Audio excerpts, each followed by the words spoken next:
जिसे आप ईश्वर कहते हैं उसका सच जानने के लिए और पता करने के लिए कि यथार्थ है अथवा नहीं, एक ऐसा मन आवश्यक है जो यथार्थ को ग्रहण करे। ऐसा मन नहीं जो मात्र शाब्दिक रूप से यथार्थ को स्वीकार कर ले। आपको स्वयं ही खोजना है और किसी का अनुसरण नहीं करना है।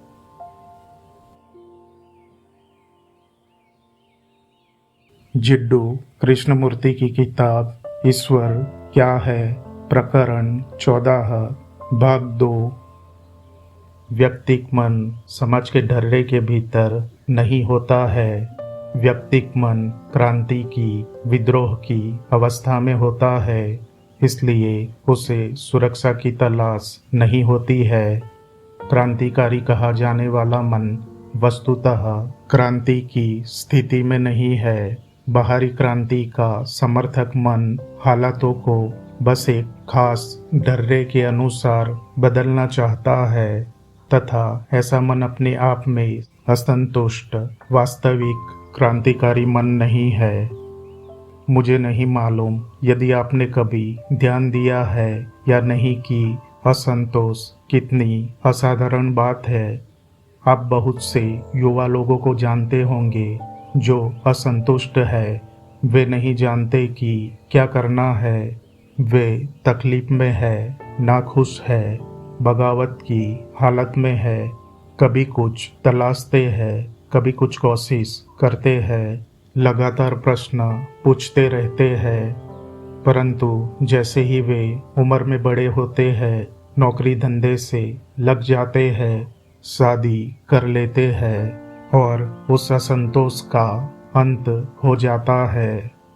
उनका आधारभूत असंतोष किनारों में बंध जाता है और तब दुर्दशा आरंभ होती है। जब वे छोटे होते हैं तो उनके माता पिता, शिक्षक, समाज सब उनसे कहते हैं कि असंतुष्ट नहीं होना है, पता लगाओ कि क्या करना चाहते हो और वही करो। लेकिन हो वहाँ हमेशा इस ढांचे के भीतर ही।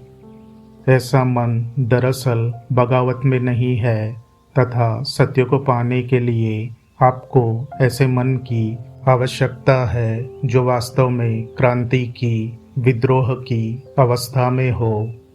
विद्रोह का अर्थ है उत्कटता, आवेग। इसलिए व्यक्ति होना अत्यंत महत्वपूर्ण है तथा व्यक्तित्व मात्र स्व ज्ञान से आती है।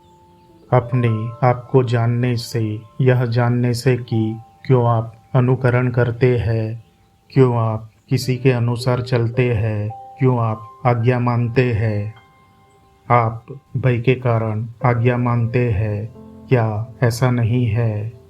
आप सुरक्षित होने की इच्छा के चलते अधिक पैसा, अधिक शक्ति या अधिक कुछ और प्राप्त करने के लिए अनुसरण करते हैं।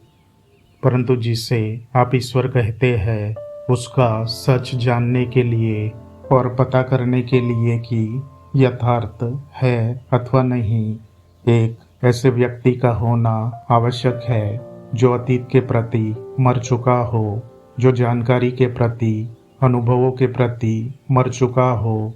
ऐसा मन आवश्यक है जो पूर्णतया समग्र रूप से नूतन, अनथका और निर्दोष हो।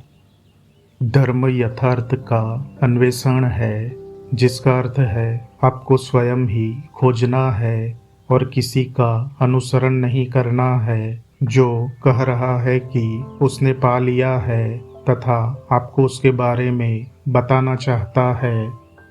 एक ऐसा मन आवश्यक है जो यथार्थ को ग्रहण करे।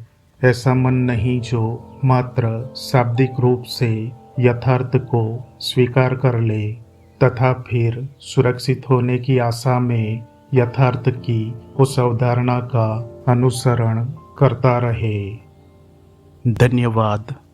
इसका भाग 3 अगले वीडियो में कंटिन्यू करेंगे। तो आज बस इतना ही। धन्यवाद दोस्तों। आपका दिन शुभ हो।